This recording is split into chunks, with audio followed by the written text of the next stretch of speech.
Howdy there, folks, and welcome into today's video. Hope you guys are doing great out there as always. In this video here today, I want to get into a major problem we have in the stock market right now, and it's a fundamental kind of issue that's going on. And I want to talk through like what's going to transpire here. How is this issue, let's call it that, how is this issue going to be fixed, and when will this issue be fixed? And we're going to talk about some different things than I've talked about in videos in the past.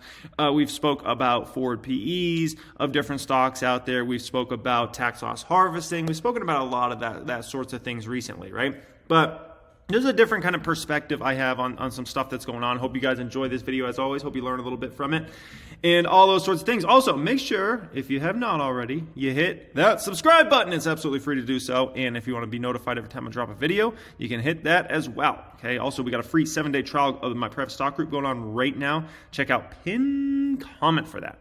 Alright. Woo! That's a way to start a video, okay? So if we go back in time here, obviously there was the first round of stimulus checks back in April of 2020. A lot of folks got those in May, right? And then we had a second round of direct stimulus payments in December and January. Then we had the last round, right? The last hurrah of stimulus checks in March. And so you had this flood of money out there, and where did this money go? Well, some folks really needed it legitimately to pay bills, right? Like they were having really tough times, maybe they had lost jobs, whatever, right? So some folks were using it to pay bills. Some folks were buying stocks with it, were buying cryptos with it, whatever, right? That's definitely was going on in a major way, and I think that's part of the reason why we went into the I call it the bubble market with a lot of the smaller cap stocks at that time and things like that. And obviously, we know what has happened since then. But some of that money made it into its way into the stock market, into cryptos, right? Especially with so many people spending time at home, looking into like, how do I buy a stock? How do I buy a crypto? Things like that, right? Some folks use that for savings. They put it in their savings account. Some people use that to pay off some debt, right? But a lot of people use that to buy things. Okay, things could be an iPhone. Things could be an extra new mattress on Amazon. Things could be, I don't know, a gaming keyboard, whatever it is, right? Like people use a lot of that money to buy stuff with it, right? And especially when you think about like, how else were you to spend money? You're pretty much confined to your house, so you couldn't really go out and spend it all, so you just like buy things with it on Amazon or wherever, right? So you buy this stuff, This is one of the reasons Amazon stock hasn't really done much this year. If you go back to where Amazon stock was a year ago, or you go to like a year-to-date chart of Amazon, look what Amazon's done. Meanwhile, Apple's had a phenomenal year. Google's had an amazing year. Microsoft's had an amazing year. And their Amazon pretty much hasn't done almost anything. And isn't that amazing? Like Amazon's the biggest beast of all those companies, at least as far as growth. Like their growth is obviously, more substantial than all those other companies and will be in the future years. But at the end of the day, if we just look over the past year, a lot of people, there's not the buying activity there once was on Amazon, at least in terms of that rate of expansion of growth rates, right? That's come way down because guess what? People aren't buying as many things now, right? Where are people spending money? Well, they're spending money on a lot of different things, right? Look at this. This is something I saw, recently here. Obviously, my neighbor, they went to Hawaii very recently, and I asked them, was it busy? And they said, the hotel they were at was completely 100% booked. And if you look at this, the arrivals on November 20th nearly matched pre-pandemic levels, and travelers were, expected to be near record levels, obviously, for Thanksgiving weekend in Maui, right? And so that's just something you couldn't even have thought of doing at this time last year, right? Going to Maui? No, that just wasn't something that was realistic at all, right? And so now people are spending money on going to Hawaii, right? I don't know if anybody you guys watch football, right? But check out college football stadiums and check out NFL stadiums all this entire football season. 100% packed. These places are, jam-packed, right? It's not free to go to a football game. That costs money, right? You want to go to an NFL game, college game, whatever, the drinks, everything, you start spending all this money on an experience, right, of going to the game. And this is something that happens in mass, right? And if you look at the NBA games, they're completely packed. That's something that just wasn't going on a year ago, right? If anything, they allowed in a few fans or no fans depending upon the state, right? Look at the festivals, look at the concerts going on, things like that, right? Look at my city, Las Vegas, right? I mean, we're thriving like we've never thrived before. Nevada hits 8th month of more than $1 billion in gambling revenues. We've broken every record out there, month after month after month. I was down on the Strip the day after Thanksgiving, that night, and I was down there also the next day, okay?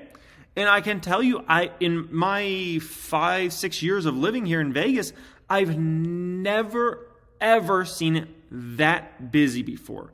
It was insane down on the Strip, okay? I'm talking ridiculous. And I've never seen that many people gambling before, okay? At the slots and at everywhere. It's insane, and it's been insane, right?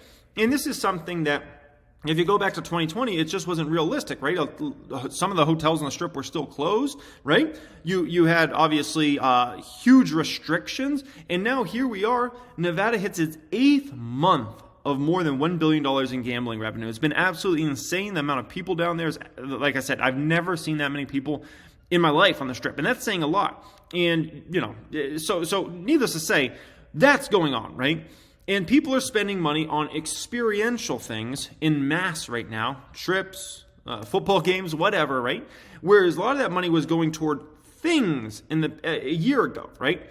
And so you have that going on. What I pulled up here is savings rates in the United States. And basically, we have now fallen in line with where we historically are at, which is a 6-7% number, or at least over the past many years, right? We're usually anywhere from 6-7% somewhere in there. And that's exactly where we've fallen now, okay? And so you have this moment in time where folks are looking at earnings of a lot of companies that were thriving when people were buying things, right? And these companies had, incredible revenue growth, a lot of them even EPS growth, to now a lot of those companies have had a huge slowdown, right? A huge slowdown in spending because people are spending their money in different places. Plus the stimulus money's long gone now. You can see that in the savings account, right? And so now everybody has a finite amount of money to spend, right? So let's say, you have, let's say you have an extra $2,000 to spend, right? Last year at this time, you spend that money on things or stocks or cryptos or whatever it is, right? But buy things with it, right? Now people are looking at that and like, hey, maybe I'll go out to Vegas. Hey, maybe I'll go to Maui. Hey, maybe I'll go here. Maybe I'll go here. Hey, maybe I'll do this. Maybe I'll go to this concert over here that the tickets are $150, right? So now people are spending money on different things, and this makes companies all of a sudden in this situation where they're like, hey, where'd all the money go? People aren't spending the money they were spending last year. What happened here, right? And so that's essentially what you have going on. And this is a huge problem for a ton of public companies because now the things aren't selling like they were selling before. And now their numbers and their growth looks weak, right? And this has caused essentially the balloon to pop, right? The bubble to pop, especially when it comes to obviously all the small cap stocks. And what have we seen? Since February, a lot of these stocks are down 50, 60, 70, 80%, right? That money flowed out. And remember, with savings account rates going down to more normalized levels, now people that aren't really into the stock market, right? They look at this and they're like, I need some money to go buy some Christmas gifts. I need some money to go on a trip. Hey, let me sell this stock over here. Hey, let me sell this, right? And so the bubble deflates, right? It deflates and deflates, and the sell-off is even more vicious than it would be in any other normal circumstance because of what led up to that. And on top of that, at the same exact time, you have a lot of these companies reporting. I just looked at Purple Mattress. That's a company that, I've been looking into recently. They just reported their numbers are off, right? And you just see that consistently, companies missing earnings, missing revenue, guiding down. Because last year, everybody was forced to buy things, and now people have the whole world's open back up. So now they have all these different options on how to spend money, especially here in the United States, right? And so the balloon has popped now. And it's more than popped. Now it's gone down to depressed levels, right? And that's where we see a lot of these stocks that are just like, you're just looking at the price and you're like, what the heck? Like this stock is, in the worst place it's maybe ever been at, right? All-time lows. Not just 52-week lows. Some of these stocks are at all-time lows. And like, how much worse can it get, right? And Bitcoin, so Bitcoin peaked out many, many months after the small caps and those sorts of things did, right? But you look at Bitcoin, where that was a month ago, a little over a month ago, and you look where it's at today, I mean, it's been a substantial drop there as well. And that's just, something that you're going to see consistently kind of play out when people need money, okay? So now, how does all this shift moving forward now that we understand this problem, how we got into this situation, things like that? Well, 2022 will become more of a balanced year in terms of how people spend their money, which is good news, because it's not good news when you're in the stock market, right? And you have these abnormal periods where everybody's forced to buy things because they can't go out and spend money on experiential things or on trips or anything like that, right? Because then it gives you a false sense of what the real numbers are for those companies. So now we're getting to this place where all that money's going over here, way less money's going over there, right? 22 will begin to become a more balanced year economically, right? And especially for the second half of the year, right? Because do remember, for the first essentially about 3 months of 2021, right? We were still pretty much shut down in the United States of America, right? It was really April and on that the world started to open up. A lot of the restrictions started to go away, right? And folks started getting shots and things like that. And so do keep in mind that the second half will become much more balanced economically, right?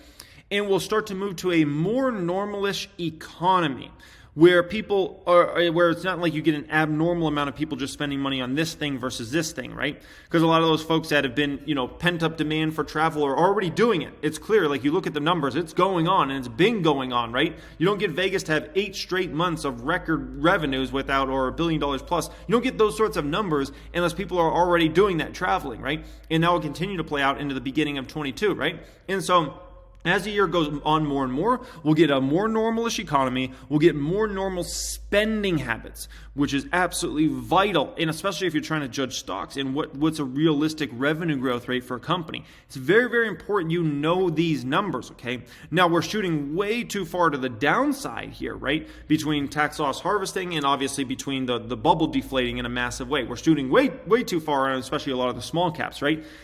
But the good news is if you're a buyer of those stocks, you're obviously going to thrive, especially if you're in the winner chicken dinners, right? The ones that have the biggest opportunities. But this will balance out throughout 22, and we'll move back into what I call a normal economy, where you got a certain amount of people spending money on experiential things, you got a certain amount of people spending money on things, and the rates of growth will come to more normal levels, which is extremely important, and that's something the stock market wants to see. So I'm definitely in favor of that. It's just you get kind of caught up in this situation. By the way, if you want to try a free 7-day trial in my private stock group, check that out down there. There'll be pinned comment down there. You just have to work through this time period, get to the other side, and then the sun finally comes out. Like it's been in a rainy day for too long, okay? So anyways, guys, hope you enjoyed this video. Hope you learned a little bit from it. Much love as always, and it's always good to kind of break down more complicated subjects into a simpler manner, because you could take this stuff really high level, or you can just break it down to like common sense level, and I think that's always the most important, because that's the way folks can actually understand it. If I just show you a million different charts,